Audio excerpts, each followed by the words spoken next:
You're being completely selfish, Emma. My mother's voice echoed through our family home. Your sister has a dream, and you're just sitting on all that money like some sort of miser.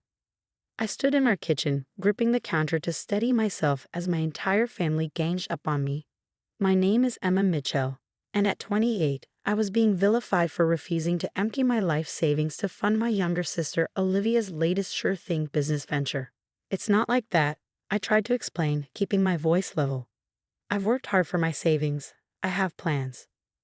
Plans? Olivia scoffed, her perfectly manicured hands gesturing wildly. What plans? Your boring little research job. This is a real opportunity, Emma. A luxury spa in the heart of downtown. Do you know how many celebrities I could attract? My father, usually the quiet one, stepped forward. Emma, be reasonable. Your sister has vision. She's always been the entrepreneurial one. You're stable. Steady. You can always save more money. Stable. Steady. The words felt like bullets. In our family, they were code for boring, unambitious. I'd heard them all my life, ever since Olivia started her first business selling makeovers in high school while I focused on my studies. I have $127,000 saved, I said quietly. Olivia wants all of it, every penny. It's an investment. Olivia protested. You be a partner.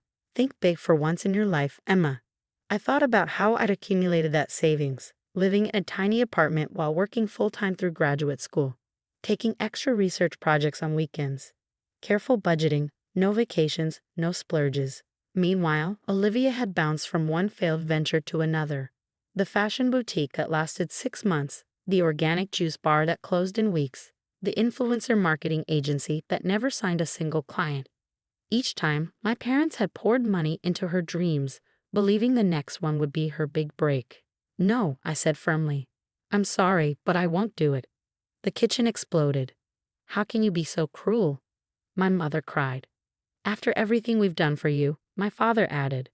I knew you were jealous of me, Olivia spat, but this is low, even for you. I looked at them, really looked at them. My mother, who'd always pushed me to be more like your sister. My father, who'd never once asked about my research but attended every one of Olivia's pop-up shop openings. And Olivia, beautiful, charismatic Olivia, who'd never worked a real job in her life, but somehow always got everything she wanted. I'm not jealous, I said, my voice surprisingly calm. I'm done. I walked out of the kitchen, ignoring their calls and accusations. In my old bedroom, I grabbed the pre-packed bag I'd stashed there earlier. I'd known this confrontation was coming. Olivia had been dropping hints about her amazing business opportunity for weeks, and I'd seen the familiar pattern forming. Emma Grace Mitchell, don't you dare walk out that door. My mother shouted as I descended the stairs. I paused at the bottom, turning to face them one last time. You know what's funny? None of you ever asked what my plans were for that money. Not once. Because your plans probably involve more books and test tubes. Olivia sneered. Some of us want to make something of ourselves. I smiled, and for the first time, I felt pity rather than hurt. Goodbye, I said simply, and walked out. Behind me, I could hear my mother's dramatic sobs, my father's disappointed sighs, and Olivia's angry accusations. But as I got into my car and drove away from the house I'd grown up in, I felt lighter than I had in years. They had no idea that while Olivia was planning her luxury spa, I'd been preparing too. My research had caught the attention of a prestigious marine biology institute in California. I'd been offered a position leading their conservation program, studying and protecting endangered marine species. The salary was excellent, the work was meaningful, and best of all, it was 3,000 miles away from my family's expectations. My phone started buzzing immediately. Calls, texts, angry voicemails. I turned it off. They'd have to wait until tomorrow to hear my news. Tonight, I had a plane to catch. As I drove to the airport, I thought about the look on Olivia's face when she realized her usual tactics weren't working. For once, her tears and tantrums couldn't sway me. For once, I was choosing my own dream over hers.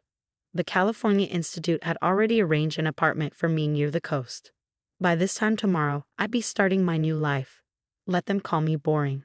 Let them call me selfish. I was done being the family ATM, done being the reliable one they only noticed when they needed something. My phone stayed off as I boarded the plane. Whatever messages they were leaving could wait.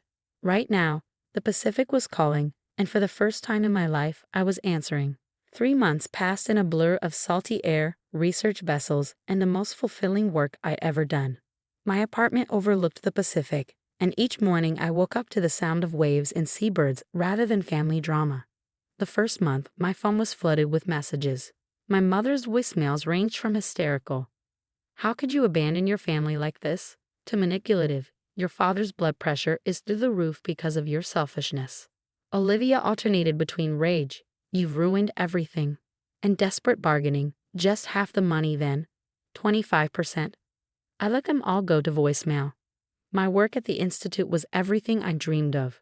We were studying a newly discovered species of seahorse, and my research was already gaining attention in the scientific community. My team respected me, valued my input, and never once called me boring or steady. Then came the article. I was reviewing data in my office when Dr. Martinez, the Institute's director, burst in waving a magazine. "Emma, have you seen this? National Geographic wants to feature our seahorse research. Your name's going to be on the cover."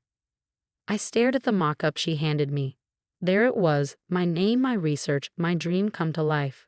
The article would include substantial funding for our conservation efforts, and a 3-part documentary series was being discussed.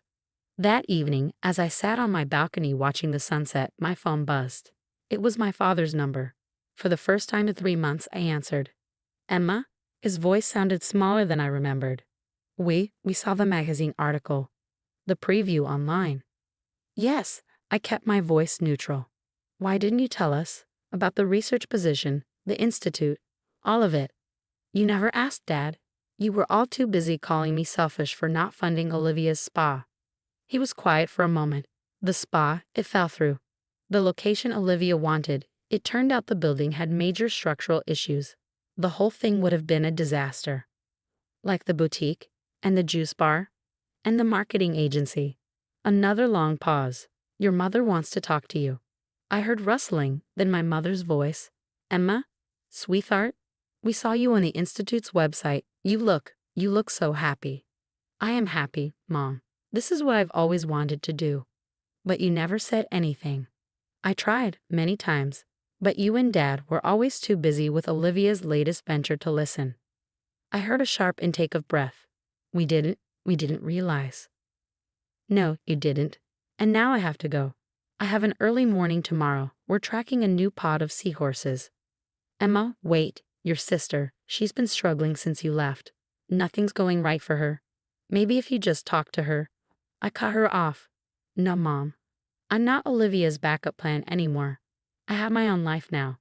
After hanging up, I sat watching the waves, remembering all the times I tried to share my passion for marine biology with my family. The science fair projects they'd skipped because Olivia had a dance recital. The graduation ceremony they'd barely paid attention to because Olivia was launching her boutique that weekend. My phone buzzed again. A text from Olivia. "Saw your stupid fish article. Must be nice to waste your life playing with seahorses while your sister struggles. Real nice, Emma. Real nice." I smiled and typed back, "Actually, it is nice. Really nice." Then I blocked her number. The next morning, as I stood on the research vessel watching the sunrise over the Pacific, Dr. Martinez joined me. "Your sister called the Institute," she said casually. "Wanted to know if we had any real jobs available. Said she had lots of experience running businesses." I couldn't help but laugh. "And?" I told her we're fully staffed with qualified marine biologists. She didn't take it well. The sun broke through the clouds, casting golden light across the waves. Somewhere below us, our seahorses were swimming, unaware they were about to make scientific history. My history. "You know," Dr. Martinez added, "when we hired you, your family was listed as your emergency contact. Would you like to change that?" I thought about it for a moment, about all the emergencies in my life that my family had either caused or made worse. "Yes," I said firmly. "I would." As we prepared for another day of research, I felt the last weight of family obligation lift from my shoulders. I hadn't just found a new job or a new home. I'd found myself. And no amount of guilt trips or manipulative phone calls could take that away. My mother's words echoed in my head. "You look so happy." For once, she was right. I was happy, successful, and thriving. not despite ignoring their demands, but because of it. The seahorses were waiting, and this time, nothing would distract me from my dream. 6 months after the National Geographic article, I stood in my office at the Institute, staring at my phone in disbelief. 8 voicemails from my family, each more urgent than the last. I hadn't heard from them since blocking Olivia's number and changing my emergency contacts. The reason for their sudden reappearance? The documentary series about our seahorse research had aired its first episode last night. Apparently, seeing their boring daughter speaking confidently about marine conservation on national television had caused quite a stir back home. "Emma, darling," my mother's voice trilled through the first message, "you were absolutely brilliant. Why didn't you tell us you were going to be on TV?" The Hendersons next door saw it and called to congratulate us. The second was from my father. "Princess, we had no idea your work was so important. The university dean called me at the club to say how proud we must be." The remaining messages were from various relatives, all suddenly interested in my fascinating career. But it was the last voicemail that made me pause. Olivia, calling from a new number. "M?" Her voice sounded different, smaller somehow. I watched your show. You looked really good on camera. Listen, I've been thinking. Maybe we could talk. I have this new idea for an eco-friendly beauty line. And with your scientific background." I deleted the messages without responding. Through my office window, I could see our research vessels being prepared for today's expedition. We were tracking a previously unknown breeding pattern in our seahorse population, work that could revolutionize marine conservation efforts. Dr. Martinez knocked on my door, grinning. "Ready for more fame and fortune? The film crew's here for today's shoot." I grabbed my gear, laughing. As long as they don't scare away our seahorses. As we walked to the dock, she handed me an envelope. "Speaking of fame, the International Marine Biology Conference wants you to be their keynote speaker. Full expenses paid, plus an honorarium that would make your sister's spa dreams look like pocket change." I opened the envelope, my eyes widening at the figures. "This is incredible. You've earned it, Emma. Your research is changing the field." Though, she smirked, "your family might be disappointed to learn you're spending the honorarium on expanding our conservation program rather than funding another of your sister's schemes." Just then, my phone buzzed with a text from my mother. "Darling, we're thinking of visiting. Olivia has some wonderful ideas she'd love to discuss with you. Your father says your TV appearance could really help boost her new business plan." Some things never changed, but I had. I texted back, "Sorry, can't host visitors. Too busy with our new international conservation initiative. Feel free to watch episode 2 next week." Turning off my phone, I boarded the research vessel. The documentary crew was setting up their equipment as my team prepared our diving gear. Today's footage would show how our seahorse population had tripled since implementing my protection protocols. "Dr. Mitchell," the producer called out, "could you explain for the camera what inspired you to pursue marine biology?" I thought about all the times my family had dismissed my passion as a hobby, all the times they pushed me to be more like Olivia. I learned early on that the most beautiful things in life aren't always the most obvious, I said, looking into the camera. Sometimes the real treasures are hiding quietly underwater, waiting for someone steady enough, patient enough, to discover them. The producer smiled. "Perfect. That's exactly what we're looking for." As we sailed out into the morning sun, I thought about how different my life was from what my family had envisioned for me. No luxury spa, no trendy business ventures, no desperate attempts to chase fame through shortcuts. Instead, I had earned every bit of my success through hard work, dedication, and the courage to walk away from toxic expectations. The quiet, steady daughter had made headlines not by following her sister's dreams, but by staying true to her own. My team called out. They'd spotted our seahorse pod. As I prepared to dive, I saw a small seahorse near the surface, its delicate fins moving steadily against the current. Like me, it didn't need to be flashy or dramatic to be extraordinary. It just needed to be exactly what it was meant to be. That evening, as the documentary crew packed up their equipment, Dr. Martinez showed me the rough footage. There I was, in my element, doing work that mattered. No drama, no schemes, no manipulative family dynamics, just pure, meaningful science. My phone had several missed calls from home, but I didn't bother checking them.